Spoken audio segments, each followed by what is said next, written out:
Today, we will be covering the second element of coaching, which is where am I emotionally?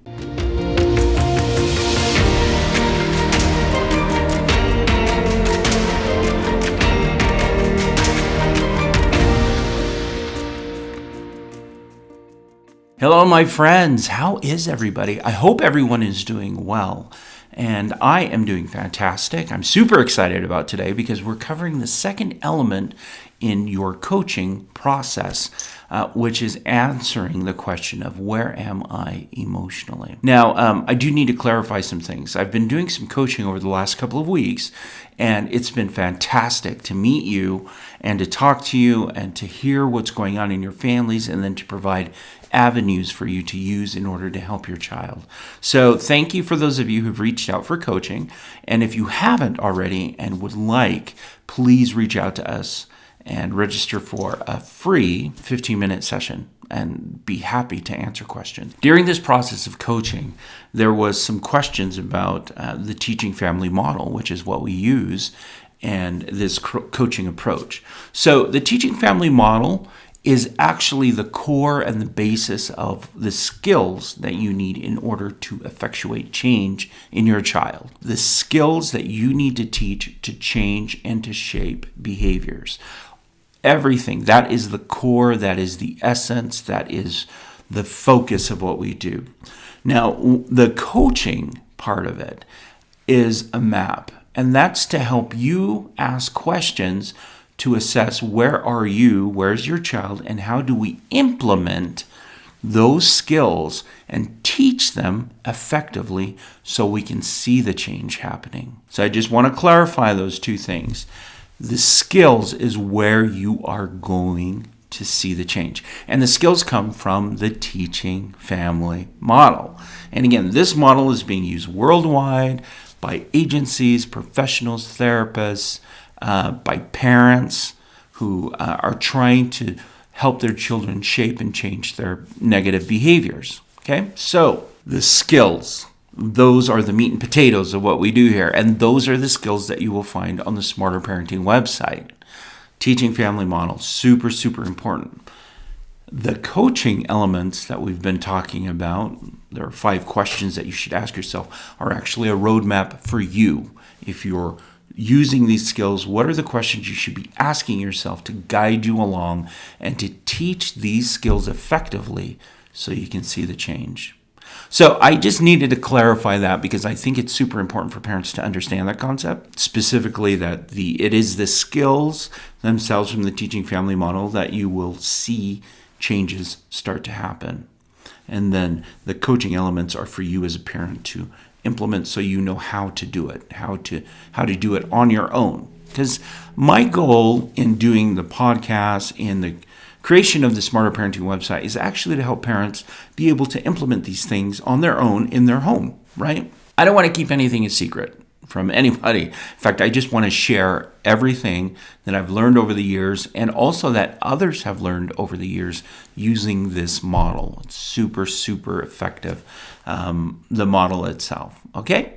So, we've talked about the 5 elements and of your self-coaching and questions you should be asking yourself, and actually questions that I would ask you if you were to call me in for a coaching session. These are 5 questions I would ask you. First is we're going to observe the behavior, but what skill, the first question is, what skill do we need to teach to this behavior? The second question, which is what we will cover today, is where am I emotionally with what is happening? Okay, where am I emotionally? The third question, and we will cover this in the future, is how can I teach this effectively? And then we will move on to the fourth question, which is when will I know my child understands this and really gets it? And then the last question, the fifth one, is why? Why are we doing all this? And the teaching family model answers that by saying the answer is always relationship. That is the goal, having a strong, confident relationship. Let's jump into what we're going to talk about today, which I'm super, super excited about, which is let's talk about where am I emotionally, the second part of that whole process. After you determine what skill you need to teach, because you've identified the behavior and you've identified and paired it with a skill from the teaching family model, you have to ask yourself, where am I emotionally to deal with this? Where are you emotionally when you're dealing with a behavior? The reason that this question is important, and I think you already know the answer to this, is because if you are in a space or you are in a place where you are upset, you are angry, you are frustrated, you are overwhelmed, then teaching this skill will not be as effective. Being able to teach your child something requires a parent to be calm. It requires a parent to be able to teach them and be patient enough to walk them through each of the individual steps. So it's funny because I was watching a movie, Mission Impossible. What's fascinating about Mission Impossible movies is that they seem to have all these things that are on timers, like these massive things like you better fix this or the bomb's going to explode, and you only have it's under a lot of stress and it's under a lot of pressure, and it drives this adrenaline for them, for the characters in the movie, right? And everything works out in the end. Well, that's a movie, and everything works out in the end when you're under pressure. When you're under pressure in real life, it can go great or it can go completely awful. And a lot of times it doesn't work out. I mean, can you imagine being under that type of pressure and only having 15 minutes to defuse a bomb, and yet they're able to do it? Okay, that's Hollywood. So the idea that we can address a behavior and be frazzled and be, tense and frustrated and pressured, it's difficult. And when you're dealing with a child and you're under those constraints, it's actually even more difficult, because instead of dealing with an inanimate object like diffusing a bomb, you're actually working with a child who has his own thoughts, his own process, and will respond in various ways to whatever it is that you're doing. I know, kind of a weird example, but I was watching the movie and I just thought, in movies that is exciting, and it's like, ooh, what we want to do is take the excitement out, because if we're dealing with a negative behavior, we have too much excitement. We need things to calm down, and we need ourselves to calm down. Now, I want to share an example of a coaching situation that happened actually just last week. So I received a call from a mom who's dealing with behaviors with her child at school. And the school would call and say, okay, your child is acting out, your child is throwing things across the classroom, and the teacher has given instructions, and the child continues to throw things and does not listen to the instruction. Okay. So as I was coaching her through this, we identified the behavior, and then we identified a skill to pair with the behavior. So we decided to pair it with the skill from the teaching family model called correcting behaviors, right? And so she was able to watch the video on the Smarter Parenting website to guide her along with the steps. Okay, so we practiced it, and so she knew exactly what skill to pair with it. Now, when she would receive these calls, it was actually in the middle of the day, and she was at work. Now, she didn't work too far away from the school, and luckily she had a job where she can leave and come back. So as these calls were happening during the last week, she received 2 calls during the week, and she had to go to the school to address the behavior because they had actually pulled her into the principal's office. So we were like, okay, we have the skill. We've paired it with we know the behavior. We've paired it with what skill you need to teach to address the behavior. And then we started working through the where are you emotionally when you arrive at the school. And what she found out is, she didn't realize this, but on her way driving to the school, her temper would elevate. She would just become so upset.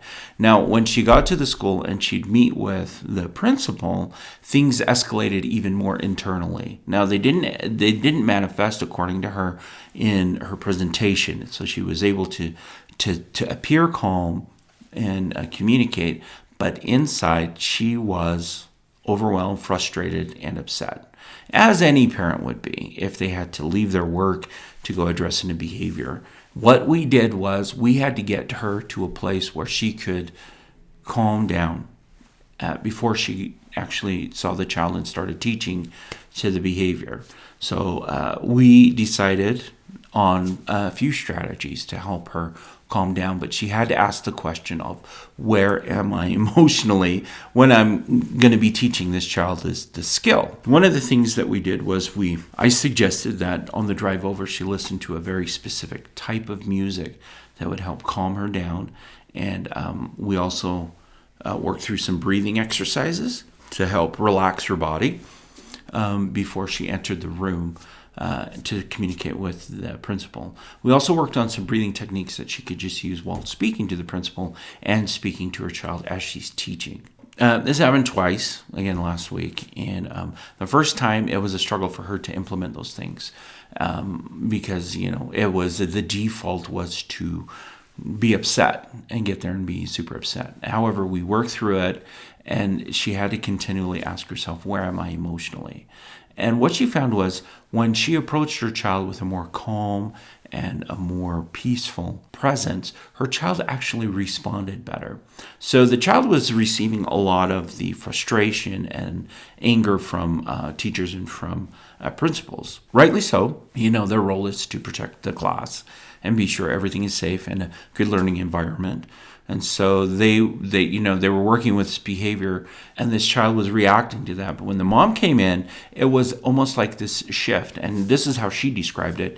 It was a shift, and she became more accepting of the instruction that she was doing and the teaching that she was doing. So she was able to actually teach the skill while she was there in that short time. And what she found is it didn't take as long to get her child to comply with practicing the skill that they were trying to learn together. Super, super fantastic that she was able to recognize that. But that is the type of thing that will happen when you ask yourself that question. Where am I emotionally? And if you can approach the issue and the behavior and teach what skill you're going to teach in a calm and peaceful way, your child is more likely to adapt and accept it. Now, there's also a flip side to this. And the question is, where's my child emotionally? In order for me to teach this skill, you do need to assess that as well. Where is your child? If your child is out of control, then teaching to them that skill, you may have to adapt to a different skill on there. You have to evaluate where are you all emotionally, but specifically for the parent, you have to ask yourself, where am I emotionally to deal with this behavior? If you can approach it in a calm and peaceful way, neutral and in a teaching way, your child will adapt to that. And it may not happen the first time, but it does happen as the child starts to recognize, okay, this is a different dynamic that I'm dealing with here, and I can adjust to this, and I can do this, and I can learn from this. So it's super important for parents to ask this question, where am I emotionally? Now, if you are unable to be calm, you need to find some strategies that will help you to calm yourself down before you begin teaching to the behavior. Sometimes it doesn't take very long. I worked with a parent once who, one thing that helped calm them down was actually hot cinnamon Jolly Rancher candies. Kind of weird, right? But it was a good childhood memory that they had, that they could always recall where they were when they first had it, and they just loved the flavor of it.